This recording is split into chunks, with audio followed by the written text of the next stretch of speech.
Hello again, my name is Dr. Bill Johnson, and I'd like to welcome you to another edition of Exploring Our Schools. Anybody who's driven close to this campus at Southside High School knows that we have a tremendous undertaking here in reconstructing and adding new construction to this facility. What we'd like to do today is to share with the community the progress that we've made. It's really over a 2-year period, but we're probably about halfway there right now. So I have some of the principals involved in the work that was planned and the work that is being done here to discuss exactly what's going on here at Southside in the building and outside the building. So John Murphy, principal at Southside High School, Liz Dion, our board president, Keith Gamache, who is facilitator for our art department. You know what, probably the best thing to do would be to start with Liz Dion. And just talk about the idea from, what we conceived a long time ago about what it was that we really wanted to see accomplished here on this campus. Okay. Well, several years ago, as you know, we held a bond. I think our biggest concern was security, safety. We had all those portables outside, and we had classrooms in garages. We wanted to bring all of our students into one building, and we talked a lot about science, which we haven't gotten to yet in our construction, but some of our science classrooms were regular classrooms that we just converted into science classrooms, and science classrooms really need to be much different than that. They need to be much bigger. So we put that out to the public back in 2013. They approved it, and we started working last year. And as you said, the first half is done, and the first half was mostly all under a lot of art, Yes. A lot of artwork there. So we took down our portables, or all but one, and our garages, and we moved everything in. And a lot of our art classrooms. Actually, you got the new space. Right. Yes, it's exciting to Yes, it be is. a part of Phase 1, and we're really getting settled in at this point of the school year. And what it's afforded us to do is have space designed from the beginning with art needs in mind. Specifically with our sculpture studio, in the past we used to have 2 potter's wheels that would kind of have to be squirreled away in an area so that it didn't take up too much floor space, and now we have a spot where 4 wheels sit out. So our Sculpture and Ceramic 1 students see the wheel and they get excited about using it, and they know that they're going to be able to do that in Sculpture and Ceramics 2. And then in a room like one of our studio rooms, 2109, which is also referred to as the BioArt Lab, where Mr. Carrickton had applied for a grant and received it from the Ed Foundation a couple of years ago. And we had made that fit into the space that we had, but this time around, the space was designed with that in mind. And it's exciting to be able to work in that space. It is. I know I just visited that class recently, and it is very interesting to see the mix of materials and that are in that class. Tell me a little bit about the affection that you truly had for the garages in which you worked for all of those years. And I mean, Yeah, it is there's got to funny. be a loss of some kind, but We talk about that, and then the kids don't navigating talk the about room, it trying too. to get around. Yeah. Right. The kids don't speak fondly of it, as if it Yeah. were a long time ago. They miss going outside. But there are things that I don't miss about it, and one of those is that it was a much smaller space. And one of the things that I first noticed was if a student has a question across the room, I can actually walk directly to them. Whereas outside, I used to have to circumnavigate the room sometimes, travel 3/4 of the way around Half an to hour get later, to you a get there. student and Oh, help right. them. So it's a much easier space for students to move around and for the teacher. And with that, too, it's a lot safer, too. So a lot of the decisions, like Ms. Dion had mentioned, of having the kids in a secure building, well, when you have comfortable space to work, too, it's a much safer environment for working with materials as well. And with windows. And with windows. We had windows before. They allowed light, but you couldn't see out them. And now our position is a beautiful view of the nice new fields, and it is just a warmer, more inviting space as well. Good. And facilitates instruction. Yes. He just talked about the outside. Maybe we could just kind of transition to that for a moment. This was more than just putting up a building with classrooms. It was, in fact, to rehabilitate the entire piece of property so people can see our field. Maybe you want to talk a little bit about that. We put in a new turf field. And with that, we put in new bleachers and a concession stand. And it's remarkable when you drive up now to the high school how different it looks. We also rebuilt the entire basketball court that was there. And it's a beautiful looking facility now. And it's much safer. The old field had crevices and hills and as Ms. Rosetta would say, hills and valleys, and it was very dangerous playing on it, and it really is a wonderful facility now. We never had the time to get the field in total readiness before it wore out again, Well, as because it was so overused. we use it constantly. Yeah. It is used from Practice all- field, right, game right. field, right. All the time, from August until there's snow on the ground, and as soon as the snow melts, they're back on the field. So we don't have a lot of land in this district. We're the whole village we're always talking about how field poor we are. So it is used a lot. So it's So wonderful. by putting the lights up, by the way, and that's something else we added to this facility as well, we're going to be able to bring some of our kids back. Yes. Get them off of the village properties and bring them back home, so they're not being bussed out all the time.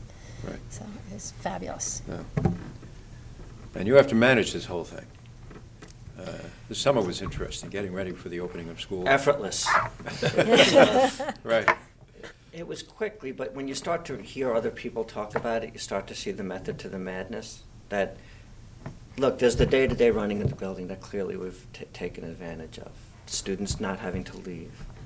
But there's also a philosophical alignment that you start to see it. And when you said the kids don't have to leave anymore, there's that philosophical approach of inclusion, of belonging.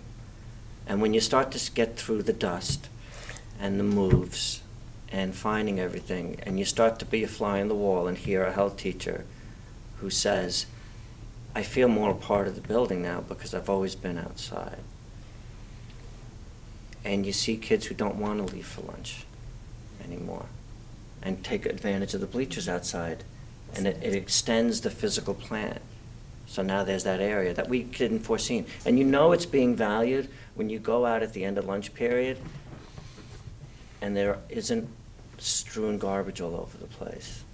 That it starts to garner a certain level of respect because the kids value and dignify it.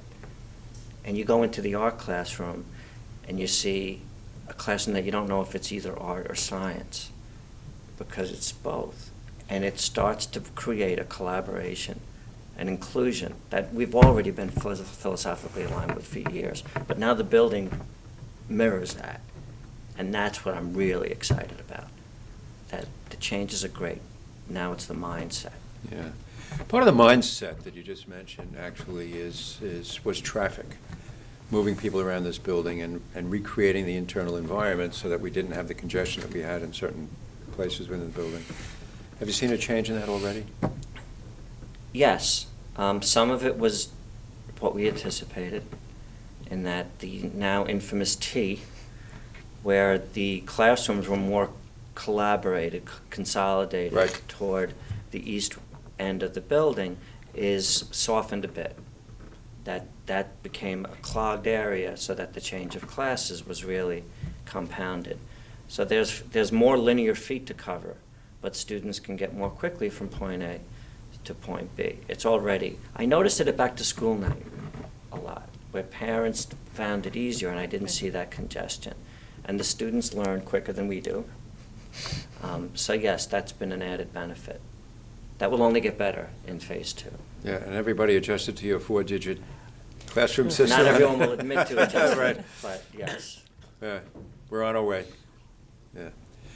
Now, what's on the drawing board is still lots to do with science. We are rehabilitated and in fact did a lot of work in the auditorium.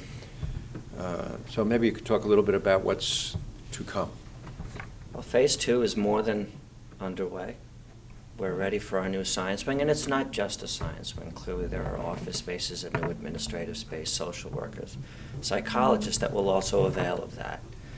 So literally, and many of these people are coming out of closets and into spaces. Literally. So what we had to do in the past was literally, as we began to build or find space for some of our services, like social work services and psych services, is to place them into closets. So we are actually creating real office space at this point. And again, it's another one of those benefits, right? We've really had to look at the building holistically and say, why does this room fit the way it does? Mhm. And what would you do with it otherwise? As a result, we have a real deeper understanding of each individual room and plant space and how it fits into the whole. Mhm. You know, I know just talking with the architect, I mean, when we actually, one of the things that you mentioned, which was the highlight, which is to make it safe, but then talk about safety, service, and instruction. And when you take a look at it from that point of view and designing it around the idea that this is what we are all about, then we create an environment which serves that purpose. And we grew like Topsy. I mean, putting you outside in the garages was there because we had no other space to put Right. it. And as the art department grew from one person to 6 people, Right. we needed space, so we found it. But we didn't create the space around the idea of improving instruction. Right. So a lot of our teachers have had tremendous amounts of input into the design of the facilities that they will be using as instructional spaces. It's a very, very different approach to the way in which we are recreating our high school. With the mind that, we tell kids all the time, when you go to college, you're preparing for a career that might not even exist yet. We're preparing for an instructional space for which we don't even know what it's going to be like 10 years from now. So each instructional space had today, but 10 years from now, down the road, which added to the complexity, but also to the fun part of it. Well, yeah, one of the more fascinating discussions I know that we've had is about the library. Sure. What is the library? What's it all about? I remember going as a kid to a library and what it was like, and what our kids experience today as students going to the library. It's such a very, Right. very different experience. What is the library going to look like? The library is going to look like an open space that on any given period could look different. It could be 3 separate instructional spaces for individual class instruction. It could be one holistic space for a lunch period when students need to work. It is a space dedicated to small clusters, almost like the study carrels that we remember from colleges where students can do study groups, as well as, for lack of a better word, a recreational space. And I don't mean that as a gym, but clearly a quiet setting for reflective reading and writing, but where students can also dedicate some time alone. A flexible, open, welcoming environment that really becomes one of the hubs in the building. Speaking of flexible space, the cafeteria. We've only been able to feed 160 people at a time, and we've never had enough space in the building to, in fact, in our 4 lunch periods. What is to come? Well, we'll double that space by this time next year, and that the food setting, the food service area will be straddled by 2 separate cafeterias. And even in designing that space, we have to look beyond what a traditional cafeteria does, because it's also a meeting ground. It's chock full of students, 0 period, where they're meeting, getting their day set. So it's multi-purposed. It would be nice to transform into another space after school, where it can be a meeting place. So with that in mind, the 2 spaces does double the number of students we can feed on any given day. I'm thinking of inclement weather, times when students are strapped for time. But I'm also thinking about that flexibility that's afforded us, that is yet another, for lack of a better word, instructional space when the time arises. Yeah. We couldn't leave out of the discussion, I know it has come up at many of our board meetings, the whole role that technology will play in the learning and the lives of our kids as they begin to move through our system. Are we prepared for it, do you think? Yes. I do, because I think we have an open mind. I mean, you'd be better. Yeah, I mean, already in the arts, having all of my students have an iPad with themselves. They can take pictures of their artwork while it's in progress. And something we've always asked our kids to do is reflect upon the piece that they made at the end of that process of making something. And a project that takes 2 or 3 weeks to make, when you get to the end, a lot of kids can sit there and go, I have no idea what I did on day 2 or 3. Right. But when they have an iPad and I can say to them, take a picture during this step, you're gonna need it. And then 4 days later, if you haven't taken a picture, take another one with that. Now, when reflecting on their process, they have visual cues that can reinforce the various steps along the way.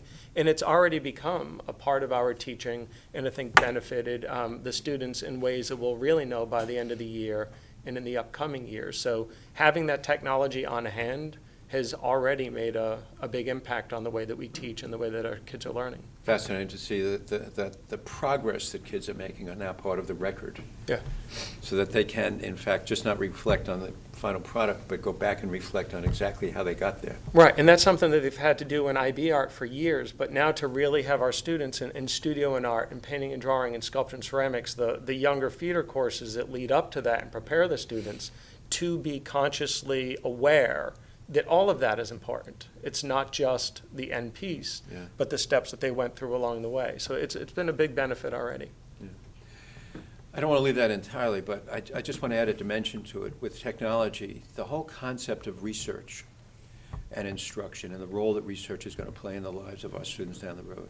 Maybe we could just talk about the merging of those two concepts and those two ideas. Which is what I was thinking of when Keith was talking. There's a bigger picture of digital citizenship, that whether or not we owned iPads was going to happen anyway. The iPads precipitated almost the revolution to occur, and it brings it out on the table. Whether or not we like it or not, our students are also digital citizens. And learning how to avail of those other resources, where we take the walls out of the building and have them avail of those resources, is an inordinately important opportunity as well as an obstacle. And that is what we're gravitating toward now, where the students no longer think of research in a closeted environment, but they also need to know how to vet material and resources. So it's an advantage, it's an opportunity, but it's now precipitated that conversation. How do you know this is accurate? Well, not every piece of information available on the internet is in fact true. And nor do I want every How do you piece of test that knowledge, information right? available on the internet. Right. So it brings with it a host of issues that I understand are uncomfortable sometimes, but they're good issues because now they're on the table and they're manifest and they're no longer hidden. It will come with growth spurts, but really informed citizens, because when providing information is not what we're about anymore. It's assimilating information. It's learning what to do with it. It's an idea whose time has come. Let me just go back to the reason Sure. why, in part, we're here today, which is to talk about the facility itself. I mean, when we talk about service, research, safety, the facilities that were conceived in the minds of 5 members of our Board of Education, probably 5 or 6 years ago, at least. Yes. Have we created what it is that we think is the school of tomorrow for this community and for our students? Speaking for myself, Yeah. I think we're well on our way, because of the thoughtfulness that's gone into the process. And what our needs are today is of a concern, but what we're going to need 5 years from now is of a greater concern. And I think that with that lens in mind, I think we're inordinately better prepared than we were this time last year. I guess the question that we grapple with is, can we create a facility that can change over time? Because you never know what tomorrow will Right. bring you. No, we don't. We have no idea. Well, we didn't know And- iPad and 6 years I ago was when gonna we say, started working on this. When we started working on this, we would never have thought every student would have a computer walking around with them. It was Right. never in the plans. Right. Nor could you have conceived of the impact that electronics and iPads could have on art. Right, and I think we've demonstrated in the past that we made physical spaces work. We've been doing it for the last 20 years. It's just at certain points, Yeah. you can only take that so far. And it was decided that it's no longer appropriate to have this service in a closet or this number of students traveling outside. So a great plan was conceived, put into place with more space, and that will continue to be flexible and I think allow for that type of growth and flexibility with technology in mind. Which is still continuing. Okay. And on that note, you just got the last word. It's a work in progress. When you say still Yeah. continuing, it is. It really and truly is a work in progress. I suspect that the three of us will be back, well, the four of us will be back again next year, talking about Right. what the final product looked like. So I thank all three of you very much. But more to come. Understand that we also put together a little video that we would love for you to stay, so don't leave us right now. Even though I'm going to say goodbye to you, I'd like for you to stay on and take a look at the video that we produced that will allow you to see a little bit of what we've been able to produce over the last year. So thanks again for joining us, and we hope to see you next time. Bye now.